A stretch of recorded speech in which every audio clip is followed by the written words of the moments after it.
Hey y'all, hey, welcome back. Today is going to be a sit down video. We're going to be discussing my 3 years. 3 years of being on YouTube. The pros, the cons, you know, the good, the bad, the ugly, the all that good stuff. I have some notes written down here that I want to make sure that I touch on. So, how do I feel overall? Before I even get into any of these points, how do I feel overall? I feel great. I've wanted to do a YouTube channel for a while, way before I even started back in 2020. So a lot of people started their YouTube channel in 2020 because it was the perfect opportunity, right? We were locked down in the house, and for us creatives, right? Because to be a content creator, that's a part of the umbrella of different creators that usually are looking to do other things or are doing other things. For me, you all know, and for those of you that don't, I am professionally an interior designer for commercial design. I'm a fashion designer and I do event designs as well. So for me, finding any way to get in front of something new, a new adventure as far as creativity, is always something that I'm interested in. With those things, I'm also interested in acting and things of that nature. So being in front of the camera has always been something that I've been comfortable with. I have no problem speaking publicly. I have no problem being in front of people and having to articulate myself. So starting my YouTube was something that I knew was a no-brainer, and I just needed to start. My thing about YouTube, which will lead into my feelings about being on YouTube now for 3 years, it'll actually be 3 years between this week. So in real time, today's March 31st. So between this week is when I started recording and executing my first YouTube video, which I will link. I will link that video here. My first YouTube video was starting with product reviews. And for those of you that do watch my products and services, you know that that is something that I really enjoy doing. Vlogs didn't start until, I'd say, a little bit later on. I think vlogs started for me sometime in 2020, but it was down the line. And I wasn't really sure. It was my first video getting into my travel. And I know that I love to travel. So I was like, okay, how do I bring this into my channel? And I knew that that would ultimately be me starting a traveling segment on my channel.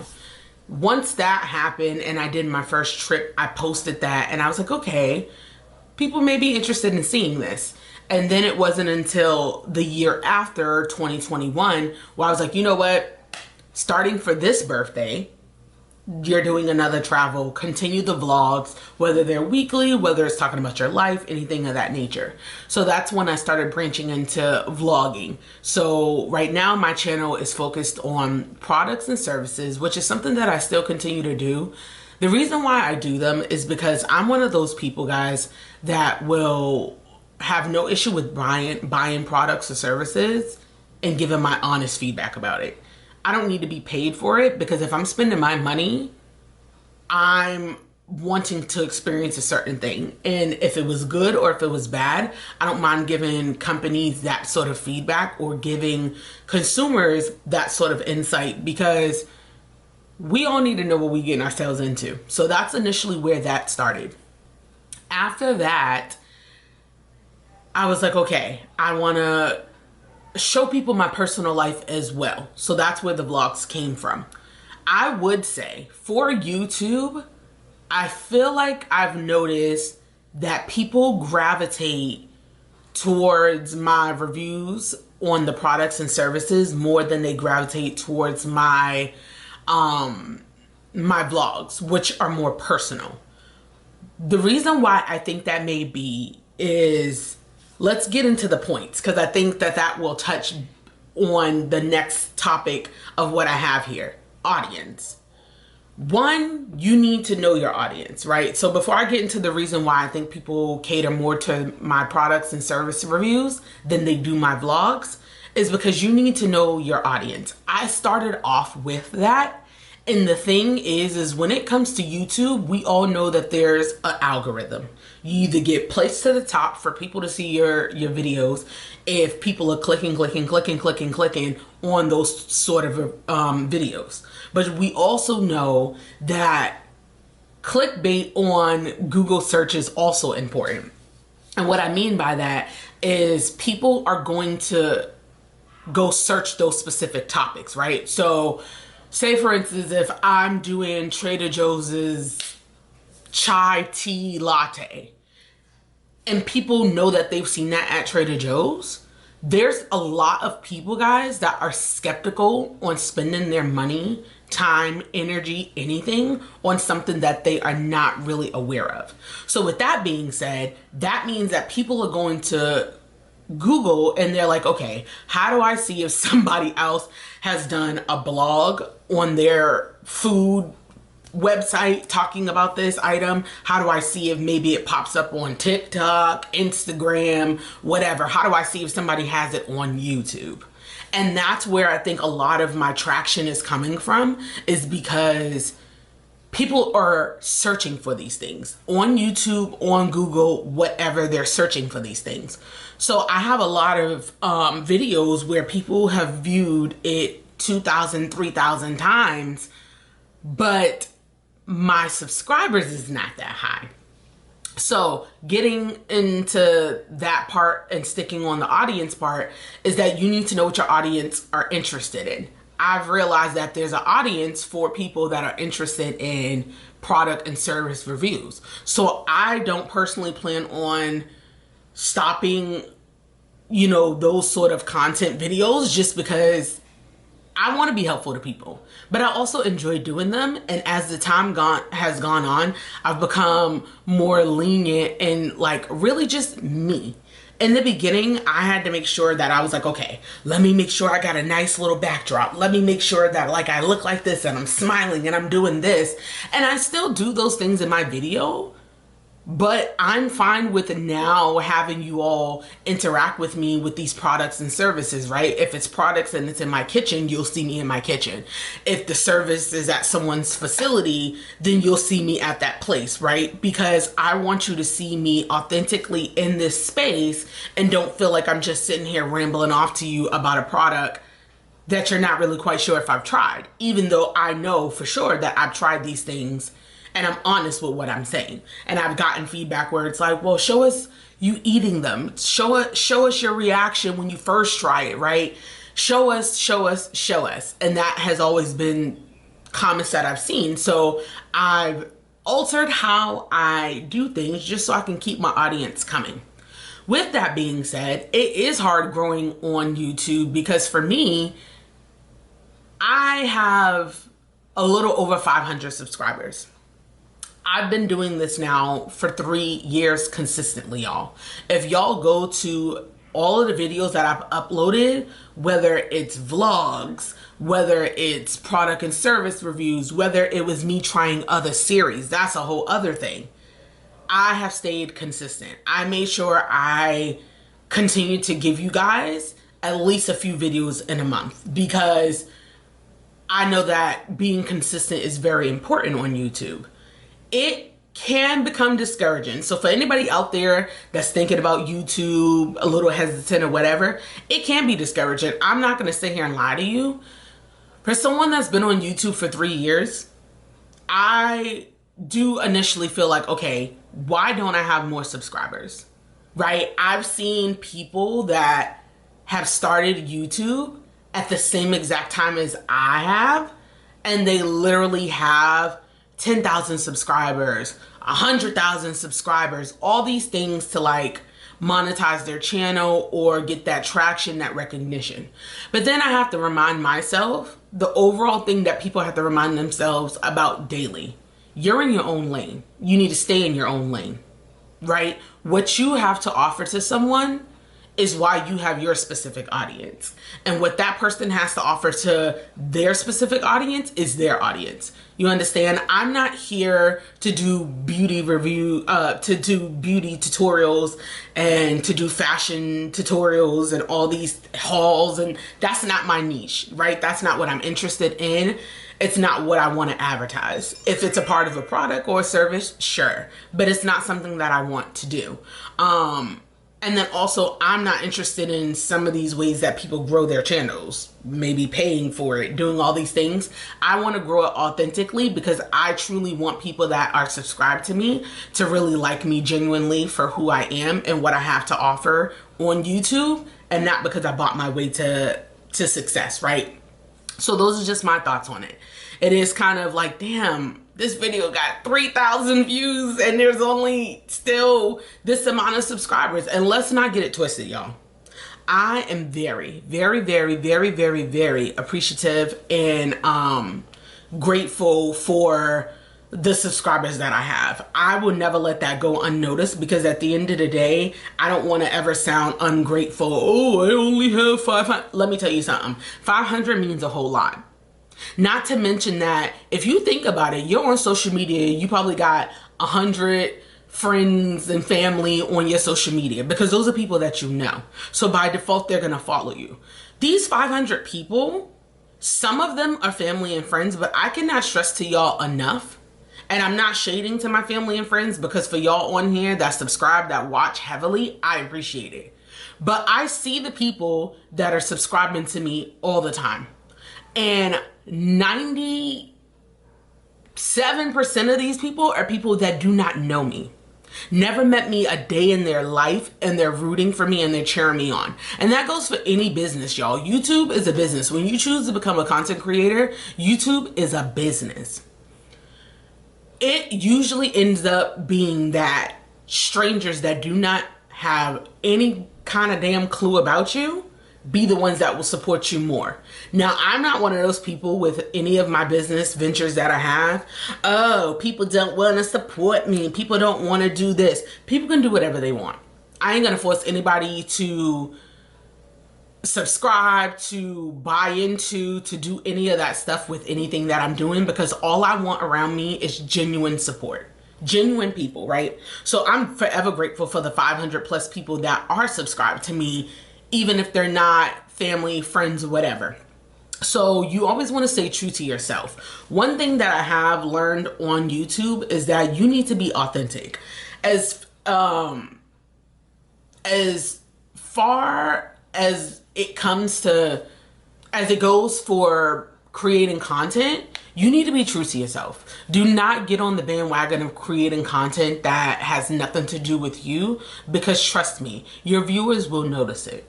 And people will go through the videos and they will click and skip and pause and stop and do all this stuff. Because let me tell you something. I'm a YouTube creator, right? Content creator, but I am also a YouTube viewer. I have people that I love to watch. I probably watch YouTubes more than I watch any like TV series or anything like that. Because for me, my number one reason on subscribing to these people that I've subscribed to is for authenticity, right? I want to see your true day in the life, what it is that you do like, that you don't like, you sharing your more vulnerable, moments in life, or you sharing like the successes and all these things that you're going through in your life, because that's what I pride myself on, and that's what I want to give to my viewers. So those are the people that I subscribe to. I'm very selective about who I'm subscribing to and who I'm giving my time and energy to in real life and digitally, right? I don't want to waste my time. So you want to stay authentic to what it is that you're doing. That would be a tidbit that I would give to anybody that's trying to succeed on YouTube, or just trying to figure out what they want to do on YouTube. The different types of content. You do want to have different types of content. I feel like people are interested in different things about you. Even if you do beauty, they may want to know about just a day in your life, right? And so for me, I am coming up with other series. Just so y'all know, I've told y'all that I'm interested in acting. That's something that I want to do. I'm interested in writing as well. So I am trying to come up with different series for my YouTube that will be who I'm trying to be as an actor actress, who I'm trying to be as a writer, and just other creative juices that I have within me that I feel like I can offer to you all. It will be like a dual service for me because it's content to give to you all, but it's also something that I can build a part of my acting, portfolio and get out there to show people what it is that I can offer. So I'm really excited to be working on that and give you all that. That's what's to come. So please expect it, receive it, and please give me feedback once it's here. The pros and cons of being on YouTube. The pros is, regardless if I don't have the amount of subscribers that somebody else may have or where I think I should be after being on here for 3 years, is that I enjoy it. And you need to enjoy it. Because if you don't enjoy it, whether you have a lot of subscribers or a handful of subscribers, you're literally giving out content that's not authentic. And as I said before, people will notice that. So please enjoy what it is that you do. That's the pro about it, right? The cons about it would be, it could be a lot of work, right? People think that content creators are just these people, especially people that's successful at it. They think that they're just these people that's getting thrown all this money and all this recognition. And oh my God, I wish I can just turn on I've seen people imitate. I wish I can just throw on a camera and get paid for it. And it's like, it ain't just that. Because I put in a lot of work with my content and I don't have as much traction on my thing, on my channel, but it's still a lot of work, whether I have the traction or not.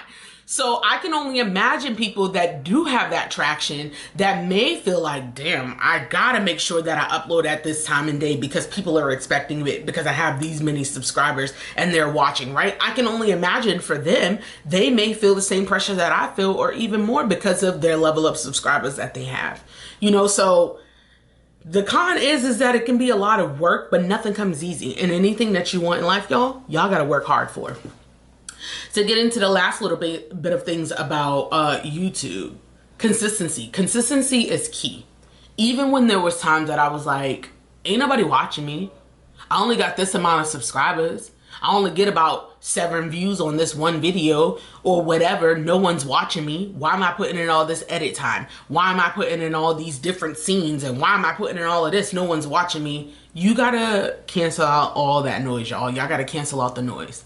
Because where you are today doesn't mean that you're gonna be there tomorrow. Doesn't mean that you're gonna be in that same spot next year, right? And I know someone that I subscribe to here on YouTube. One of her things that she said was it took her 3 years to become, I guess, viral and for the world to be like, oh, I love her. She does like comedy skits and stuff. I love her. I gotta watch her. You get what I'm saying? So imagine it took her 3 years to get to that point, and then boom, people started really recognizing her. I'm in my 3rd year. We don't know what can happen between today and next year, right? Where I make that one series or that one video that blows up so much, and then everybody's like, oh my God, have you heard about BessieLB? Her channel on YouTube is da-da-da-da, she does this, she does that. So basically that just tells you never give up and always remain consistent. And don't just dump. Do not just dump. Don't make content to dump.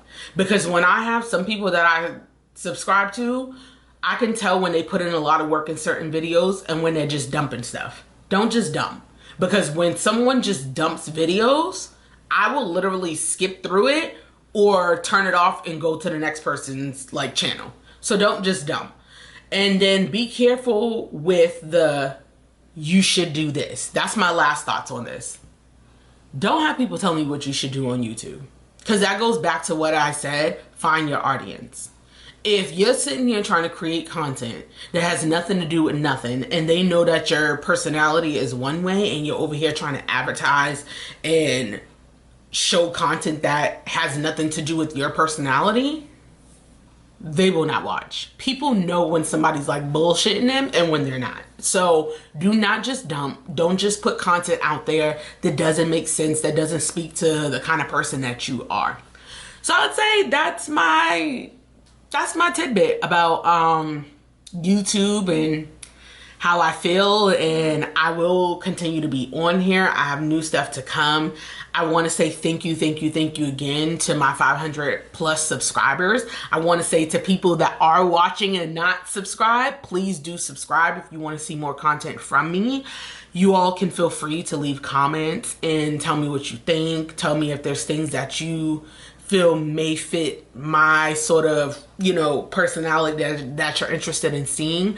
I'm always interested in you guys' thoughts, and I do receive them. I do comment, right? People love that I respond to them. That's one thing that's super important to people, is commenting and giving true feedback and liking people's comments and all that kind of stuff. All that interaction people love. So I want to say thank you.